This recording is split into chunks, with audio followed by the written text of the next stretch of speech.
2024년 한국교회는 어떻게 변화할까? 올해 트렌드를 관통하는 핵심 키워드는 디지털 전환과 초개인화. 4차 산업혁명과 디지털 전환의 큰 흐름 속에서 교회 역시 새로운 변화를 준비한다는 목소리가 높아지고 있다. 또한 코로나19 이후 교인 수 급감과 공동체 약화라는 큰 변화를 맞은 한국교회가 다음 세대의 신앙을 전수하고 지속 가능한 목회를 하기 위해서는 시대에 맞는 대응 전략이 절실한 상황. 이에 한국교회를 논하다에서는 2024년 한국교회 변화를 전망하고 앞으로의 과제와 전략을 함께 모색해본다.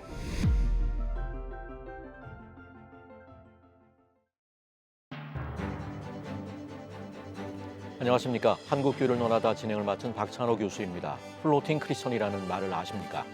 자신의 출석 교회 이외에 다른 교회 예배나 설교를 듣는 크리스천, 즉 온라인상에 붕 떠서 다니는 크리스천들을 플로팅 크리스천이라고 하는데요. 코로나 팬데믹 이후 계속해서 늘고 있다고 합니다. 이 외에도 밈 제너레이션이나 OTT 크리스천과 같은 새로운 표현들이 대거 등장했습니다. 급변하는 시대 속에서 교회 역시 자이든 타이든 큰 변화를 맞이하고 있는데요. 오늘 한국교회를 논하다에서는 2024년 트렌드를 짚어보면서 급변하는 시대 교회가 어떻게 대응해야 할지, 교회가 나아갈 방향은 무엇인지 함께 모색해보는 시간을 가져보고자 합니다.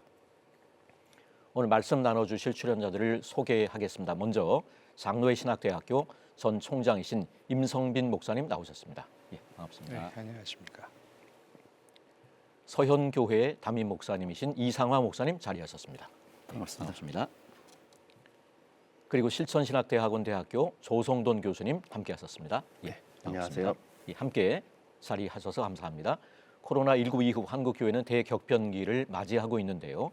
변화를 이야기하는 여러 키워드 중에 교회 수축을 먼저 주목하게 됩니다. 초저출생으로 인구가 감소하며 수축 사회로 접어들고 있는데 교회 역시 빠른 속도로 수축하고 있다는 것입니다. 본격적인 교회 수축 시대에 접어들었다는 의견에 대해서 임성빈 총장님께서 어떻게 생각하시는지 말씀하심으로 이야기를 열어가시면 좋겠습니다. 예, 박 교수님 뭐 잘 요약해 주신 대로 사실 교회가 줄어든다는 것을 이해하기 위해서는 전체 사회가 지금 줄어들고 있는 것, 인구가 줄어들고 있지 않습니까? 그 줄어드는 인구에서 교회가 더 줄어들고 있다는 게 더 심각한 거죠. 그러니까 우리가 2015년 통계청 인구조사에 따르면 기독교 인구가 19.7%라고 했는데 아마 2032년에는 지금 10.2% 정도밖에 안 될 것이다. 거의 반. 네, 반 토막이 나는 거죠. 줄어드는 인구에서 더 줄어드는 거니까. 그러니까 이게 뭐 숫자가 줄어든다는 것도 우리에게 굉장한 도전이지만 또 한편으로 생각한다면 그러면 우리는 어떻게 이제부터 목회를 할 것이고 우리 교회는 어떤 역할을 할 것인가, 우리가 어떤 교회를 그릴 것인가를 생각할 때 이른바 패러다임의 전환이 필요하다고 생각이 되어집니다. 그러니까 한마디로 또 지금까지는 우리가 어떻게 보면 오프라인 중심의 교회였다면 이제는 온라인과 오프라인을 어떻게 조화할 것인가, 이른바 하이브리드 목회에 대해서 생각을 해야 되고, 또 하나 더 근본적인 것은 지금까지는 교회 그러면 성장에 대해서 생각을 했거든요. 건강한 교회는 성장하는 교회. 과연 21세기 수축 사회에도 건강한 교회는 성장하는 교회일까? 이제 굉장히 다른 건강한 교회에 대한 개념을 새롭게 정립해야 될 이런 시점에 놓여 있다고 생각이 되어집니다. 예, 변화는 급격히 일어나고 있는데 그에 반해서 한국 교회가 시대의 분위기를 포착하는데 어려움을 겪고 있다. 또 고착화된 틀을 깨려는 노력이 부족하다라고 하는 평가가 있는 것도 사실인 것 같은데요. 한국 교회가 변화의 흐름을 잘 이해하고 대응하고 있는지 이상화 목사님께서 어떻게 보시는지 의견을 주시면 좋겠습니다. 예, 뭐 한국 교회가 변화를 이야기한 것은 벌써 뭐 몇십 년, 아니 거의 한 세기가 된 것 같습니다. 그래서 변화에 대한 어떤 필요성, 또 변화의 방향성 이런 제안들은 지금까지 잘 해왔고, 중요한 것은 이제 실제적으로 이제 변화하려고 몸부림치느냐 하는 그 실천적 적용의 문제로 기착되는 것 같습니다. 근데 분명한 것은 탈피하지 않는 뱀은 죽는다 하는 이 경구를 우리가 좀 생각하면서 변화에 끌려가는 공동체가 될 것인가, 아니면 변화를 주도하는 실질적인 선도적 공동체가 될 것인가, 이것은 많은 목회자들 또 신학교의 중요한 교수님들이 계시니까 이런 분들이 이제는 마음을 모아야 되지 않겠나, 더 많이 논의하고 더 많이 라운드 테이블에 앉아야 된다, 그렇게 봅니다. 이 변화를 주도했던 것이 이제 교회였다라고 한다면 어떻게 보면 이제 교회가 변화를 네. 요구받고 있는 그런 시대를 네. 살아가고 있다 이렇게 볼 수 있을 것 같은데요. 예, 그렇다면 한국 교회 어떤 변화가 있을 것인지 구체적으로 짚어보면 좋겠는데요. 앞서 영상에 나온 것처럼 디지털 전환, 초개인화로 인한 변화를 빼놓을 수 없을 것 같은데 조성동 교수님께서 이 부분에 대해서 한번 좀 자세하게 설명해 주시면 좋을 것 같습니다. 예. 그 코로나가 닥치면서 이제 우리 한국 교회의 영향력이 컸죠. 이제 비대면 예배로 전환이 됐고 온라인으로 전환이 됐습니다. 그래서 갑자기 우리 한국 교회가 어떻게 보면 준비하지 못한 상황 속에서 곧바로 온라인 예배로 전환될 수 있는 계기가 됐는데 이게 어떻게 보면 논의를 뭐 한 10년이고 20년이고 하고 이루어야 될 부분인데 갑자기 저희들이 이 부분으로 들어섰습니다. 그러면서 이제 유튜브 영상을 통해서 예배가 송출이 되고 온라인을 통해서 교인들이 예배를 드리는 어떤 문화 같은 것들이 형성이 되어진 것이죠. 최근에 제가 이제 이 생각을 해봤는데 한 지금 4년 정도 지났습니다. 그리고 작년 초에 그 한국 목회자 협의회에서 설문조사한 결과를 보니까 한 70% 정도는 온라인 예배를 계속 유지를 하고 있는 거예요.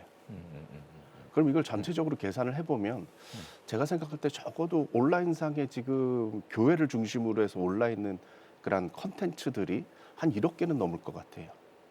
보통 교회들 하나마다 수백 개씩은 다 갖고 컨텐츠를 올려놓은 상태고 좀 큰 교회 같은 경우는 몇천 개씩 올려놓은 상태고 부서별로도 올려놓고 했기 때문에 그 수치가 뭐 적게 잡으면 1억 정도, 크게 잡으면 1억 이상 이제 나아가는 수준이라 이거죠. 이렇게 보면 어떻게 보면은 우리 현실의 대면에서 모이고 있는 이 교회 이 현실보다 온라인상에 축적해 놓은 콘텐츠들이 한국 교회에 더 많은 위상을 차지하고 있다. 영향도 많이 끼치고 있고 네. 그렇게 볼 수도 있고 그렇게 보면 우리들에게 새로운 국면인 거예요. 새로운 세계고 온라인 자체가 하나의 새로운 세계다 이렇게 생각을 합니다. 저는 마치 그 신약 시대에 바울이 서구로 눈길을 돌리면서 교회의 그 지경을 확 넓힌 거잖아요. 기존까지 예루살렘 중심으로 유대에 머물러 있었던 기독교가 세계로 펼쳐나가고 있었던 어떻게 보면은 마게도냐의 그런 비전이 지금 필요한 때가 아닌가 이렇게 생각을 합니다. 그러니까 디지털이 열렸는데 이거 이제 끝낼 수 없고 오히려 여기서 우리가 뭘 할 거냐에 대한 고민이 필요할 것 같아요.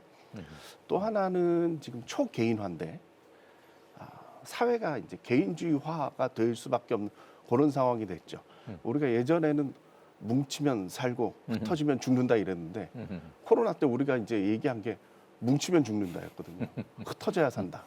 이게 저희한테 딱 박혀 있다 이 말이죠. 그 사회가 거기에 맞춰서 변화가 됐죠. 혼자 살아도 살 수 있게끔. 그래서 1인 주택이 늘어나고 그럼 혼자서 음식 시켜 먹을 수 있고 주문 배달 다 가능하고 제가 아는 한 분 같은 경우는 한 3년 동안 집 밖을 안 나왔대요. 다 시켜 먹기 불안한 마음에 나오지 않았다라는 거예요. 그게 가능한 사회가 되어졌다라는 거죠. 근데 교회도 이게 가능한 사회가 된 거예요. 교회를 안 나가도 온라인으로 다 공급이 되고 어떤 신앙적인 충족을 할 수 있군요. 네. 실제적으로 신학적인 지식 세미나부터 시작해서 실제적인 기도회까지 이게 다 이루어지고 또 이렇게 모이기를 원하는 사람들끼리 또 온라인상에서 또 모임을 갖고 그래서 그런 것들이 충족되면서 어떻게 보면 이런 개인주의화된 게 가속도를 붙을 수밖에 없는 거죠. 네, 개인 환경도 그렇고 사회 환경도 그렇고 실제적으로 기술적인 면도 그렇고 이런 것들이 다 함께 이루어지다 보니까 한국 교회는 그쪽으로 더 쏠려 나가고 있는 것 같아요.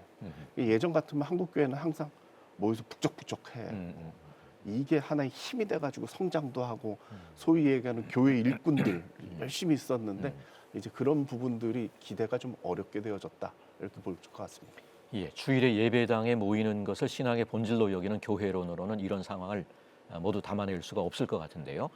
교회란 무엇인가에 대해서 근본적인 질문을 던지게 됩니다. 이런 가운데 OTT 크리스천이라고 하는 새로운 표현이 등장했다고 하는데 이상호 목사님께서 한번 짚어주시면 좋을 것 같습니다. 예, 요즘 한국교회 성도들은 담임 목사님이 세 분이라 그럽니다. 소속된 교회 담임 목사님, 그다음에 자기가 좋아하는 목사님이 또 담임 목사님이시고 마지막 한 가지가 이제 온라인상에서 유튜브 담임 목사님 이렇게 이제 세 분이라 하는 그런 우스갯소리도 있는데요.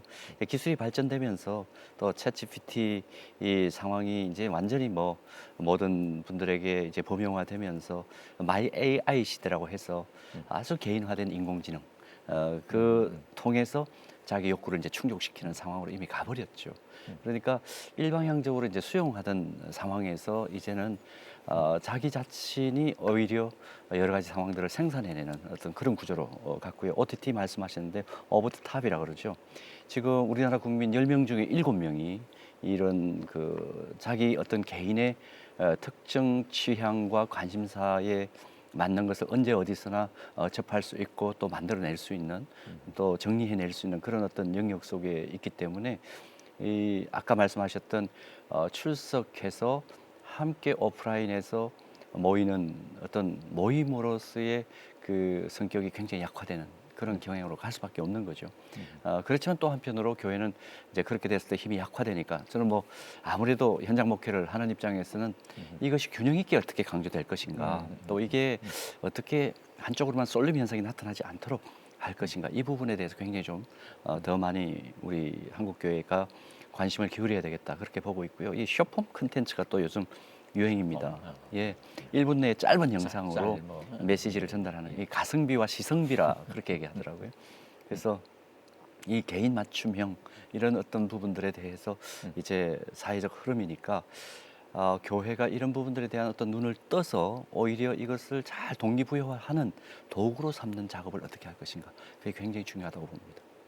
예, 이상한 목사님께서 뭐 챗GPT 또 AI 목회 이런 것들을 말씀하셨는데 여기에 따른 어떤 이 교회 사역 방식에 있어서의 변화 같은 것들 이 부분에 대해서 임성민 총장님께서 한번 말씀해 주시면 좋겠습니다. 예, AI의 등장은 앞으로 아마 지금부터 당분간의 우리 삶의 변화, 삶의 사회생활의 변화를 포함해서 신앙생활에도 엄청난 영향을 줄 거라고 생각이 되어집니다. 근데 이제 과제는 뭐냐면 이 변화가 우리가 만들어내는 변화가 아니고 누군가에 의해서 주도된 변화 속에서 우리가 적응을 하기에 급급한 지금 변화라는 것이 우리에게는 큰 이제 과제인 것 같습니다.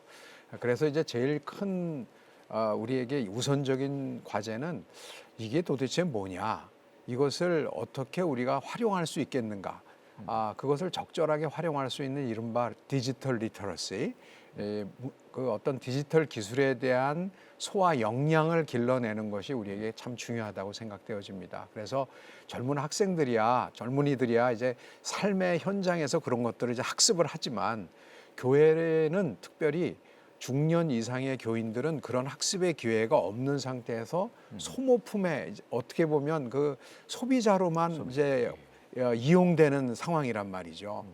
그래서 우리가 이제 최근에 알다시피 이른바 카톡이라든지 유튜브에서 떠다니는 많은 정보들이 다 좋은 정보들은 아니거든요. 근데 그런 것들의 주 타겟 대상이 중년이나 장년, 노년, 특별히 교회를 타겟으로 한 영상들이 꽤 많이 있단 말이죠. 아까 우리 조 교수님 얘기하신 그 많은 영상 가운데 그게 다 좋은 영상들은 아니란 말이죠. 좋은 내용은. 이런 것들을 가려낼 수 있는 또 역량도 있어야 되는 것. 그러니까 교회는 어찌 보면 디지털 리터러시 역량을 길러야 되는데 디지털 AI 이런 것들이 무엇이고 이것을 분별할 수 있는 활용 역량을 교육하는 것도 교회 교육에 있어서 굉장히 중요한 역할이다. 근데 그것은 어떻게 보면 기술에 대한 기기를 다루는 것도 중요하지만 두 번째로 그것만큼 더 중요한 거는 어떤 가치에 의해서 이 내용을 판단할 것이냐, 이런 것이 중요하다고 생각되어집니다. 그래서 저는 이제 요새 우리 대학원생들이랑 공부할 때 AI를 어떻게 활용하냐면 일단 우리가 그날 수업을 할 주제가 있으면 그 수업에 대한 주제를 AI의 여러 이제 버전들이 있잖아요. 뭐 바드도 있고 뭐 챗GPT도 있고 네이버에서 하는 것도 있고 이런 것들을 다 물어봐라. 거기 물어봐서 가장 본인이 볼 때 그럴듯한 답들을 가지고 일단 소개를 하고 그 답에 대해서 자기가 우리가 이제 교재가 있고 성경이 있으니까 우리의 신학적인 관점에서 이 내용을 분석하고 비판하고 받아들일 건 받아들일 수 있는 것을 이제 과제로 제출하는 이런 이제 훈련을 해봤습니다. 그러니까 이제는 AI라고 하는 것 이런 기술의 발달은 기본인 거고 그건 우리가 피할래야 피할 수가 없는 것인데 이것을 어떻게 가려서 우리가 주체적으로 활용할 수 있느냐 하는 역량을 길러내는 것이 굉장히 중요한 시점에 도달했고 특별히 우리 신앙인들은 신앙인의 관점에서 내용을 분별할 수 있는 역량을 기르는 것 이것이 우리 목회에 있어서 기독교 교육에 있어서도 핵심적인 과제라고 생각이 되어집니다. 챗 GPT의 어떤 사용이 뭐 이건 뭐 선택 사항은 아니다. 예, 예. 필수적일 수밖에 그렇죠. 없지만 예. 무비판적인 어떤 그런 수용은 또 조심해야 될 것 같고요. 변화에 가장 빨리 반응하는 것이 다음 세대인데요. 다음 세대와 관련해서 짚어봐야 할 트렌드는 어떤 게 있을런지 한번 조성동 교수님께서 한번 짚어주시면 좋을 것 같습니다. 예. 그 젊은 세대들 같은 경우는 이제 온라인상에서 자기네 활동 영역들이 아주 자연스럽죠. 성균관대 최재동 교수라고 그분이 책을 썼는데 포노사피엔스라고 현대인들은 핸드폰을 가지고 있는 포노사피엔스다 이런 얘기를 하시는데 제가 참 재밌게 들었던 게 뭐냐면 현대인들은 5장 6부가 아니라 5장 7부라는 거예요. 핸드폰도 장기 하나처럼 아예 그냥 달려 있는 걸로 이해를 하는 거죠. 그런 시대를 살아온 젊은 세대들이에요. 그러니까 우리들이 지금도 보면은 식당 같은 데 가서 보면 어린애들한테 핸드폰 맡겨놓지 않습니까? 말도 제대로 못하는 애들이 핸드폰 갖고 자유자재로 1시간이고 그냥 자기가 놀잖아요. 무료화면 그러니까, 달되는 거죠. 네. 그런 게 아주 그냥 자연스러운 거죠. 그러니까 우리가 뭔가 그 매뉴얼을 보고서 이해를 하고 뭐 어디 가서 배워야 될 걸 애들은 그냥 자기의 감각적으로 가는 대로 가면 이게 된다 이 말이죠. 그러니까 생활 자체가 온라인으로 핸드폰으로 이루어지는 게 아예 그냥 붙어서 살았던 세대들인 거예요. 이 세대들이 만들어 놓은 게 이제 밈이라는 거죠. 이게 뭐냐면 유행 같은 거예요. 그러니까 우리 젊었을 땐 이런 게 없을 땐 유행어 많이 썼지 않습니까? 뭐, 웬일이니 뭐 이런 말. 그런 것 때문에 서로 뭐 소통도 되고 쟤랑 나랑 뭐 같은 얘기가 되고 그 말 모르면 좀 무시도 하고 뭐 이랬던 것처럼 어떤 온라인상의 어떤 콘텐츠, 숏폼이나 뭐 이런 콘텐츠 하나 가지고 서로 그 시대의 어떤 상징적인 문화를 만들어내는 거. 이게 이제 밈 제네레이션이라고 이야기를 하고 있는데 그런 소통 방법들이 있는 거예요. 어떻게 보면 뭐 그야말로 한 10초짜리 하나를 가지고 우린 같은 세대야. 같은 느낌이 있어. 우린 이야기할 거리가 있어라고 이야기하고 있는 거거든요. 이런 세대들에게 과연 우리가 1시간짜리 설교가 가능할까? 내지는 20분짜리 설교가 가능할까? 뭐 이런 생각도 좀 해봐야 됩니다. 그래서 요즘 청년들에게는 이런 죄송한 얘기지만 강의 중에 이렇게 들으면 다들 2배속으로 듣는다고 그러잖아요. 2배속. 네. 근데 제가 한번 물어봤는데 제 아들이 대학생인데 물어봤는데 너 그 강의를 그렇게 2배속으로 들으면 어떠냐 그랬더니 1배속으로 들으면 이해가 안 된대요. 자기 생각 속도랑 교수님 말하고 이게 안 맞아 떨어가지고 2배로 들으면 이해가 오히려 더 잘 된다. 그러니까 설교도 지금 보니까 2배속으로 듣고 있어요. 2배속으로. 네. 형도 그렇게 합니다. 네. 2배속으로 듣고 1.6배속 이렇게. 좀 더 심한 거는 요즘 설교 3분 요약본 요약본. 네, 이런 거 지금 듣고 있거든요. 50초. 이게 소통 방법을 좀 한번 생각을 해봐야 될 때라 이렇게 봅니다. 반면에 그게 이제 위기인 것 같아요. 이제 문명의 위기가 될 수도 있는데 사실은 뭐 마이클 주커버거나 빌 게이츠 자녀들은 그거 안 다루게 한대잖아요. 자기들 어렸을 어느 정도 나이 때까지 못 보게 한대잖아요. 사실은 그 기기가 가지고 있는 굉장한 위험성이 있거든요. 그러니까 보면은 옛날에 그 제가 그 미디어 교수님들한테 강의 들어보니까 TV를 너무 이렇게 의식 없이 보게 되면은 뭐 뽕 맞는 거랑 비슷한 현상이 뇌파가 나온다 그러더라고요. 근데 사실 아이들 보면 유튜브 못 보게 해주면 굉장히 난폭해지고 이상한 현상이 나타납니다. 그러니까 그걸 어렸을 때부터 우리 부모들이 그냥 애들 조용히 시키려고 가서 이렇게 다 보면 지어주는 거예요. 굉장히 저는 위험하다고 생각이 들어요. 물론 아이 하나하나 케어하는 게 이제 돌보는 게 어렵죠.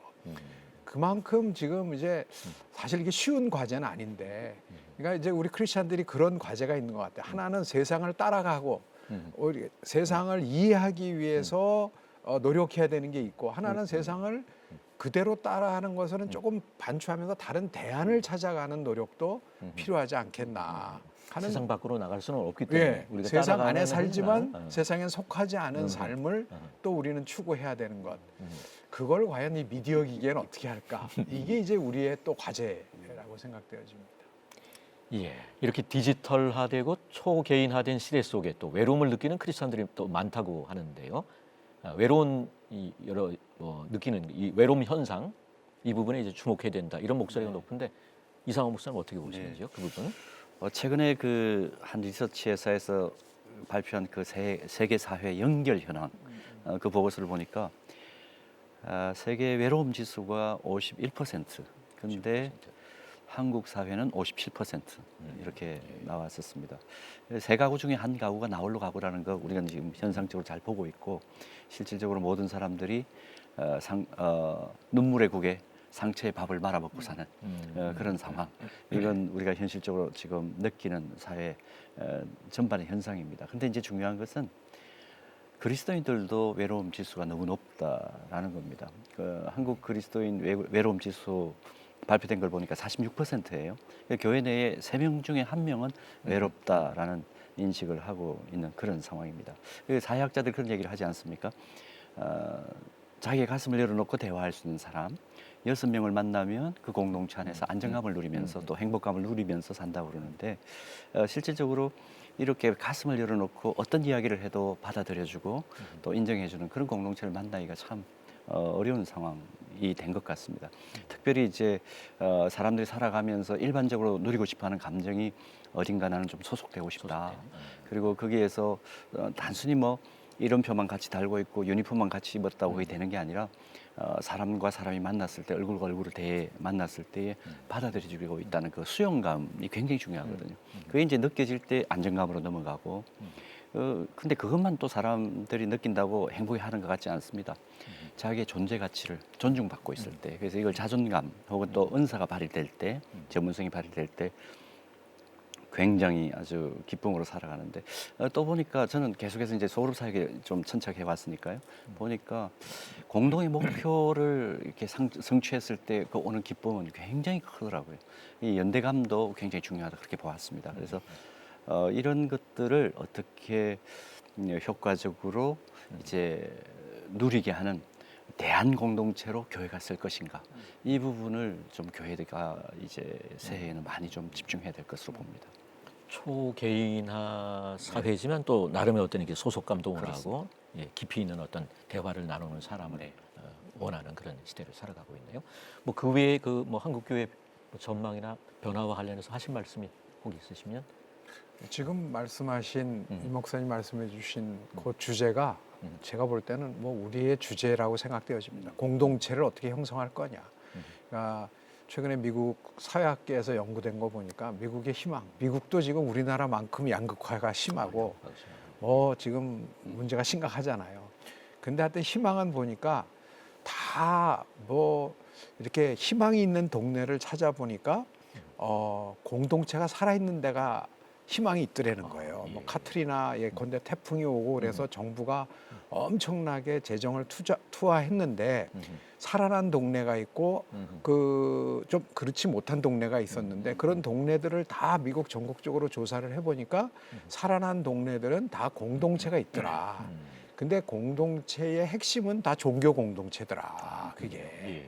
그래서 지금은 뭐 여당이든 야당이든 미국에서 다 바닥 공동체들을 살리려고 하는 운동들을 하잖아요. 근데 우리나라에도 적용을 해보면 이 외로움이 이렇게 많은 시대에 사실은 작은 단위에서 이 외로움을 해결해 줄 수 있는 게 누가 하겠습니까? 정부가 해결 못 하거든요. 영국이나 일본은 고독부라는 게 있잖아요. 고독부, Ministry for the Department of Loneliness. 고독을 담당하는 부서가 있고 장관이 있을 정도지만 그거 갖고 해결이 안 되는 거거든요. 그러니까 작은 단위. 그러니까 교회들이 저는 이 역할을 좀 했으면 좋겠다 하는 그런 소망이 있습니다. 어떻게 뭐 조 교수님 뭐 마을 목회랑 관련해서 하신 말씀이 있으십니까? 이제 또 실제적으로 이 한국 교회 조금 변화가 좀 있어요. 이게 뭐냐면 평신도 그룹이 많이 성장을 하고 있습니다. 많이 성장하고. 보니까 교회가 그동안 코로나 기간 동안 어떻게 보면 교인들을 케어해주지 못한 상태였죠. 그러니까 주일 예배만 유지가 되고 기존에 있었던 뭐 성경 공부라든가 소그룹이라든가 이런 것들이 많이 막혀 있었던 그런 상황이잖아요. 근데 교인들이 그 기간 동안 아마 무너졌을 것이다라는 예상을 많이 했는데 실제적으로는 이 교인들이 각자 살 길을 많이 찾았어요.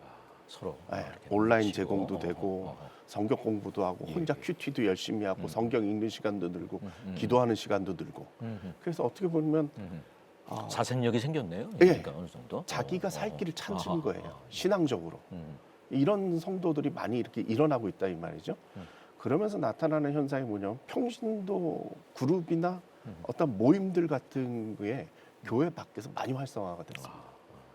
그냥 교회에서 못 채워준다면 밖에 나가서 찾겠다. 아까 말씀해 주신 대로 그 모임이 굳이 교회 울타리 아니라 밖에 나가서 자기랑 같은 직종에 있는 사람들, 내들은 같은 관심이 있는 사람들 이런 것들을 갖다가 온라인을 활용해가면서도 자주 모이고 있거든요. 그래서 어떻게 보면은 이전의 교인들하고 다른 교인들을 이제 발견하는 것 같아요. 그리고 교인들도 예전에 무조건 교회 울타리하는 신앙생활을 해야 되겠다라는 것을 한번 벗어난 상태이기 때문에 다른 모양들이 자꾸 나타나고 있다. 이것도 새로운 트렌드인 것 같습니다. 이제 거기에 성도들이 가지고 있는 자발성에 대한 눈을 좀 한국 교회가 떴으면 좋겠다 싶습니다. 지금 굉장히 사실은 한국 사회의 전반적인 교육 수준이 높아졌고 또 자기의 그 전문성을 가지고 있는 분들이 많기 때문에 솔직히 말해서 이건 목회적인 표현으로 불만 질러주면 그냥 확 타오르는 그런 부분들을 굉장히 많이 이제 보거든요. 그러니까 코로나 이후에 억눌려 있던 여러 가지 어떤 요소들이 자기가 잘하는 영역에 대해서 딱 자리만 깔아주면 거기에 대해서 아주 집중력 있게 교회를 활성화시키고 생기 있게 만드는 그런 요소들을 우리가 좀 주목을 해야 될 것 같습니다. 예, 한국 교회를 논하다 오늘은 2024년 한국 교회 변화를 전망해 보고 이에 따른 과제와 목회 전략에 대해 함께 말씀 나누고 있습니다. 교회 수축 시대, 디지털화와 초개인화라는 큰 변화의 흐름 속에서 한국 교회는 어떤 방향으로 나아가야 할까요? 과제와 전략에 대한 의견을 듣고 싶습니다. 한국 교회가 권위적이고 보수적이다라고 하는 인식이 큰데 ESG 열풍이 불면서 한국 교회도 이를 접목해야 된다는 의견들이 있는데 임성빈 총장님께서 어떤 노력이 필요한지 한번 말씀해 주시면 것 같습니다. 조금 전에 이제 우리 이상하 목사님이 우리 조 교수님이 얘기해 주신 이제 바깥에 그런 통신도들의 자발적 운동이 있는데 그게 불을 확 비치면은 참 좋겠다 그러셨는데 담임 목사님이 그 말씀을 이제 하시는 거는 쉽지 않을 거라고 생각이 들어요. 그것은 사실은 교회 중심 안에서 교회 안에서 그런 것들이 불이 붙는 것은 우리가 이제 지금까지 그 좀 안심하고 좋아했지만 바깥에서 그런 불이 붙는다고 했을 때 기존에 우리 교회 중심으로 하던 우리 신앙과 이 흩어지는 신앙의 조화를 어떻게 할 수 있을까? 이런 거 사실 현실적으로는 쉽지 않잖아요. 담임 목사님이 그런 말씀을 하시는 게 참 한편으로는 대단히 놀랍고 또 대부분의 목사님들이 생각하시는데 어떻게가 중요한 것 같아요. 이제 그런 의미에서 지금의 우리가 ESG가 사회에서도 ESG를 얘기하는데 기업이나 이런 기업 아니 기업이나 사실 이거 주도한 건 기업 쪽이잖아요. 주식 그 투자하는 분들이 오히려 이걸 주도했다 그러더라고요. 그러니까 어찌 보면 일하는 건 환경의 문제. 이거 환경의 문제는 옛날에는 이 환경 얘기하면은 뭐 진보주의자, 뭐 아주 뭐 좀 좌측에 있는 분들이 하는 거고 정의를 내세우는 사람들만이 하는 거지만 사실은 이 환경이라는 건 사랑의 핵심이잖아요. 하나님이 만드신 이 세상을 잘 가꾸고 다스리라는 청지기 명령의 실행인데 그런 거 보면 이건 우리 기독교의 복음의 핵심 중에 속한다고 보고요. 그다음에 우리 세대가 이웃을 사랑하고 다음 세대를 사랑한다면은 사실 우리가 절제하면서 환경을 보호해줘야 다음 세대에게 좋은 걸 넘겨주는 거니까 이거는 아주 복음의 핵심적인 내용이라고 생각이 되어지고요. 그거는 교회 안이나 바깥에서 우리가 함께 실천을 해야 될 내용이라고 생각합니다. 그다음에 S라는 것은 이제 사회적 관계잖아요. 그러니까 하나님을 사랑하는 만큼 이웃을 사랑해야 되는 것. 그런 의미에서 교회 안과 밖이 연계가 돼야 되는 거고. 근데 이거를 가능하게 이제 실제적으로 지속 가능하게 하려면 G가 제대로 돼야 되는 거죠. 이거를 뭐 사회에서는 지배구조라고 얘기하지만 제가 볼 때는 의사결정 체계거든요. 이런 결정을 누가 하느냐. 근데 이런 거는 교회 안에서만 있는 사람들은 교회 바깥에 어떤 일들이 벌어지는지를 잘 모를 수가 있거든요. ESG라는 게 지금 보통 사람들에겐 상식인데 오히려 교회가 이것을 앞서갔었는데 이제는 교회가 따라가는 형편이 된 것. 이거는 사회에 있는 분들과 소통을 했을 때 가능한 것이고, 그래서 사회에서 일하는 젊은이들, 사실 우리는 지금 저는 뭐 장로교 목사지만 우리 장로교는 당회 이제 중심이기 때문에 요새 보니까 우리나라는 뭐 거의 다 또 어떤 의미에서는 장로교화돼 있더라고요. 감리교도 그렇고 침례교도 그렇고 운영위원회가 중요하고요. 그러니까 모두가 함께 논의한다는 건 중요한데, 그랬을 때 그 의사결정에 참여하는 분들이 청년이나 또 여성이나 이렇게 다양하게 사회에서 활동하는 분들이 같이 참여를 해줬을 때 이 교회가 하나님의 나라라는 관점에서 안과 밖을 함께 아우르는 건강한 방향으로 나갈 수 있지 않을까 하는 의미에서는 우리가 이것을 지금은 좀 앞장서야 되겠다라는 생각이 듭니다. 예, 조성돈 교수님께서는 지금의 변화 속에 한국 교회가 가야 할 어떤 방향성에 대해서 어떻게 생각하는지 한번 의견 나눠주시면 좋을 것 같습니다. 예, 그 변화가 큽니다. 그러니까 어떻게 보면은 너무 빠르게 진행이 되고 있기 때문에 우리가 기존 틀을 가지고 쫓아가는 게 지금 어려운 상황이 됐죠. 이럴 때 이제 우리가 어떻게 방향을 잡느냐는 상당히 중요한 것 같습니다. 안 쫓아가면 뒤처질 거고 쫓아가자니 기존 걸 무너뜨려야 되는 그런 딜레마가 있기 때문에 그런 부분들을 좀 생각을 해봐야 될 것 같은데요. 중요한 부분 중에 하나는 뭐냐면 기존에 우리가 교회나 목회라는 것은 하나의 이렇게 흐름이 있었습니다. 교단이나 아니면 어느 교회가 가지고 있었던 프로그램이나 이런 것들을 통해 가지고 하나의 어떤 일사불란한 체제 같은 게 있었고, 큰 교회로 가는 교회를 가보면 거기서도 보면 우리 교회는 이 프로그램 내지는 이런 방향으로 간다라는 게 명확했었고, 그걸로 몰아서 가는 목회가 성공하는 목회라고 생각을 했었는데 이제는 그런 체제들이 이제 무너졌거든요. 다변화가 된 거예요. 네. 쉽게 얘기해서 사회에서 보면은 브랜드라는 게 이제 안 통하거든요. 우리가 옛날에 어떤 식당을 간다 그러면 패밀리 레스토랑, 대기업에서 하고 있는 체인점 이런 데 갔었는데 요즘은 그런 데들이 다 없어졌어요. 왜냐하면 다 개인화돼 있거든요. 내 입맛을 거기 브랜드에 맞추는 게 아니라 내 입맛에 맞는 데를 내가 찾아가겠다. 근데 이게 온라인이 워낙에 잘 돼 있고 소위 얘기하는 AI가 이 부분들을 다 맞춰줘요. 당신 필요한 거 이거라고 날 깨우쳐주는 경우들도 있지 않습니까? 그런 걸 통해서 어떻게 보면 나한테 맞는 맛집들을 찾아가요. 그러다 보니까 정말 시골에 있는 조그만 맛집인데 사람들 뭐 어마어마하게 여기를 어떻게 알고 왔나 싶을 정도로 어마어마하게 많은 사람들이 찾아가는 맛집들이 생기는 거거든요. 저는 목회도 마찬가지인 것 같아요. 예전 같으면은 정말 뭐 한 10년 단위, 5년 단위로 우리 한국 교회는 이 프로그램입니다. 그럼 막 몰려서 가고 한국 교회 거기 뒤처지면 안 될 것처럼 막 쫓아가고 있었는데 요즘 이제 그런 게 없어졌거든요. 초개인화되어 버렸는데. 그래서 교회가 이제 이런 전체적인 흐름을 뭘까 찾는 게 중요한 게 아니라 우리 교회가 뭔가를 찾아야 될 것 같아요. 작은 교회라도 정말 10명, 20명일지라도 여기에 모여야 될 사람들이 모일 수 있게끔 이제는 동네 교회 이미지는 벗어난 것 같아요.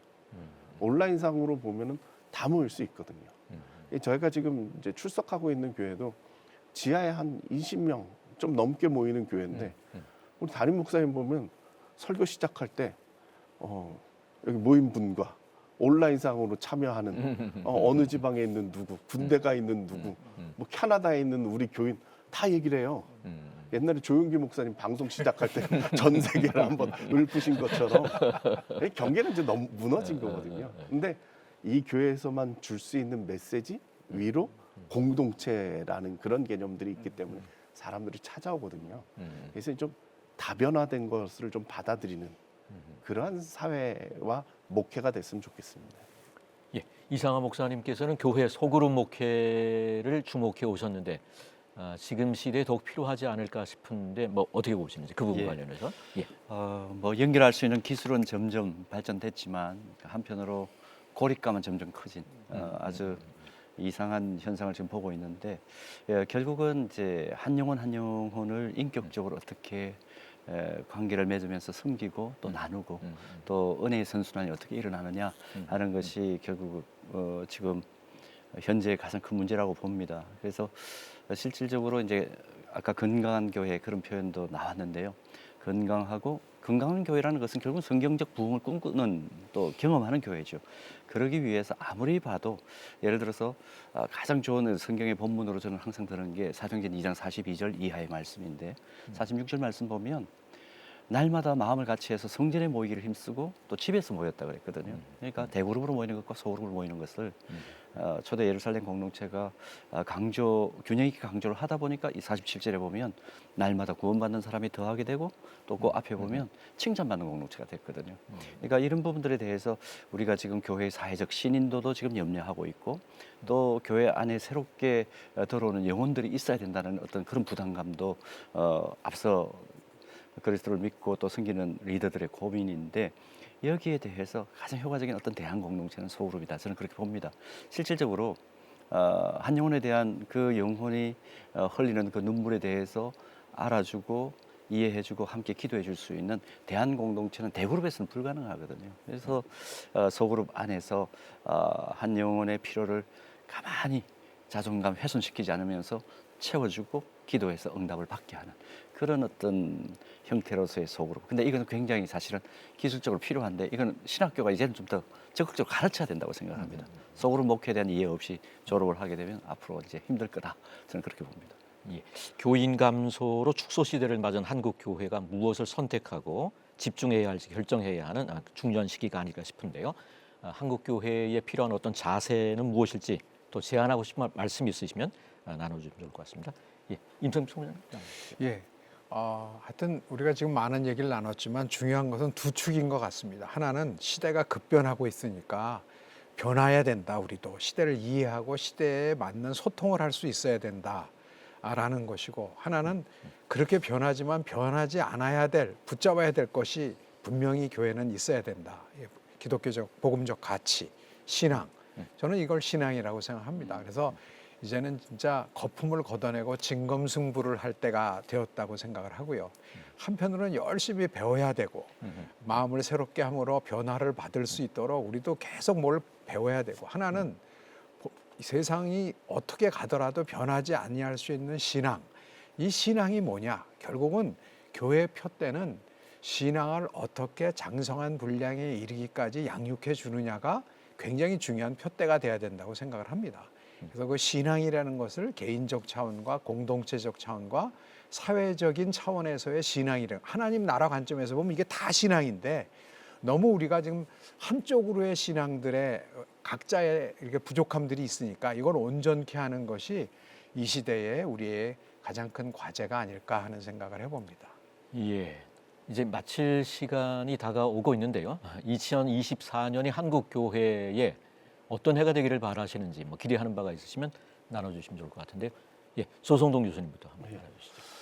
교회 입장에서 상당히 어려운 때입니다. 축소 사회 점점 줄어드는 사회도 인구가 줄어들지만 교회가 급격하게 주는데 여기에 이제 적응해야 되거든요. 그러다 보니까 이제 많은 목사님들이 옛날에 부흥 세대를 살았던 분들이 많은 좌절감 가운데 있습니다. 많이 어렵습니다. 심지어 어떤 조사를 봤더니 자녀들이 목사 되는 거에 대해 어떻게 생각하냐 그랬더니 60%가 안 했으면 좋겠다. 목사님들이. 네. 50대 목사님들이 한 30%가 내가 목사 된 걸 후회한다라고. 지금 목회를 이제 정리를 해야 될 시기에 후회한다고 하시는 분들까지 나타나고 있다라는 거죠. 그래서 저는 이런 변화되는 시대지만 그럼에도 불구하고 우리가 좀 용기를 가지고 하나님의 교회라는 이런 마음을 가지고 이 시대를 좀 적응하면서 살아갔으면 좋겠습니다. 예, 이상하 목사님께서도. 예, 최근에 이제 어떤 조사를 했는데요. 이게 소그룹 사역과 관련한 조사를 보니까 평신도들, 그러니까 성도들이 그래도 교회 오면 마음에 안정감을 누린다, 평안함이 있다, 그렇게 많이 응답을 했더라고요.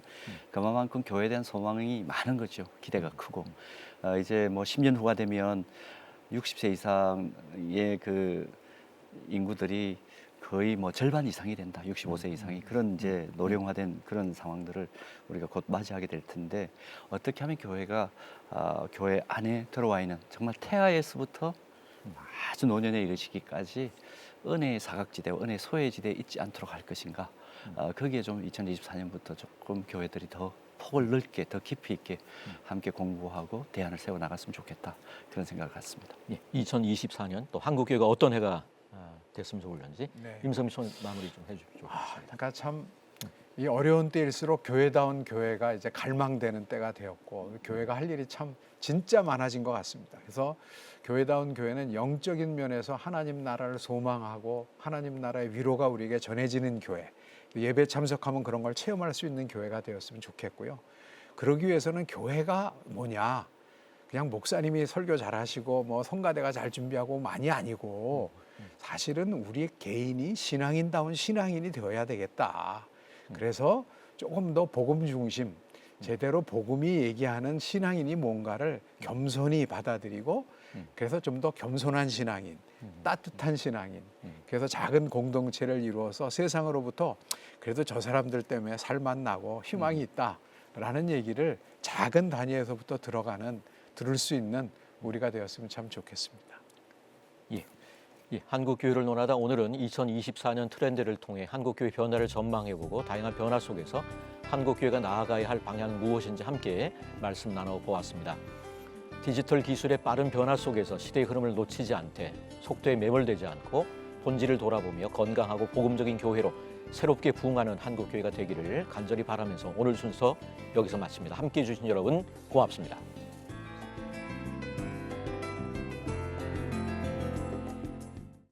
이 프로그램은 여러분의 미디어 선교 후원으로 제작되었습니다.